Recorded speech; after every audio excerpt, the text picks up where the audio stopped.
Now, lessons in meditation are being introduced to primary schools in order to prevent dysfunctional behaviour in later life. So-called mindfulness lessons will help children to reflect and look inward. Also, new research has shown that parents who experience career burnout are passing their feelings of disillusionment onto their children, resulting in them losing interest in schoolwork and becoming cynical and stressed. So, is stress becoming something we should keep away from children? And do you think meditation can help? I'm not sure about meditation. That sounds a bit silly, doesn't it? But I do think that kids need help at some point. You know, kids that don't come from very good homes and they don't have parents at home that can help. In fact, the parents don't want them. Their only place they've got, their only salvation is school. And I think then they're going to need help there. And if, you know, if they don't get it at home. I mean, I had a point when I had very bad times with my ex, and Keely was at home with me, obviously. And I remember one terrible row, and this is what brought it home to me. And we were rowing and screaming at each other. It was just awful, awful. And in the end, Keely was only 8, and she went, "Please, stop! Stop, please!" And I went, oh, and I just realised then what I'd done, you know, and that she was taking it all in. And it was so selfish of us to scream and shout at each other in front of an 8-year-old. But because of the stress at home, it never occurred to me what I was doing. Now, that's wrong of me, I know.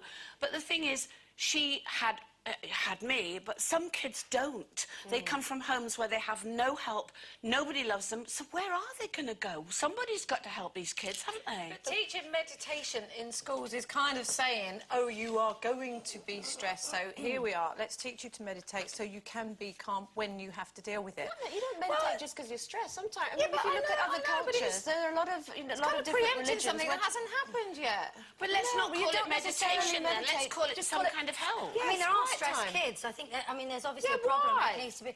Well, because, I mean, it's not just because of us and Sherry. I don't think you should give yourself a hard time, because I think, you know, as parents, it's impossible to keep everything hidden from the kids. Sometimes it just gets too much and it comes out. And even when you do think you've hidden it, it's almost like they're psychic. They pick up on body language and they know it's going on anyway.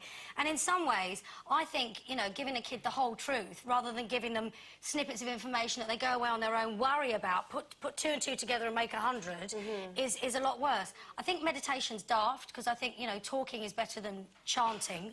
But I do think that there's a place in schools for pastoral care to deal with the problem. That's exactly what I mean. Pastoral care is what should be there. Yeah. Surely it is now. And I do need to learn to cope with I think we're getting a little bit distracted with the term meditation. I mean they're saying it's going to be called mindfulness lessons, and I think in old days you called it quiet time. You know, where kids could just sit still for a minute somebody to talk to. I think that's having somebody to talk thing. to, which they probably haven't got at home. Surely that's what it means, isn't it? They do in schools. I mean, in my daughter's class, for years they've had this thing, and I've talked about it on a show called Circle Time, which they do every Friday. Yeah. All the kids sit down and they all share with each other things that have worried them, either about home or school or anything. God, I'm so glad I got kids. And it is I do. I'm reading the paper all the time. Kids are having happiness lessons because they're all depressed. And, you know, I've even got friends who've said their children are depressed. You know, they've been diagnosed with... they're kids. You know, I know it's like, oh, the good old days and all of that, but when I was little, kids weren't stressed, they weren't depressed, they just got on with it. And actually, you know, all kids experience something bad. You have to. You can't... Everything can't be great all the time. Otherwise, you think life is all rosy and perfect all the time. You've got to have bad stuff, and you've got to be able to learn to deal with it.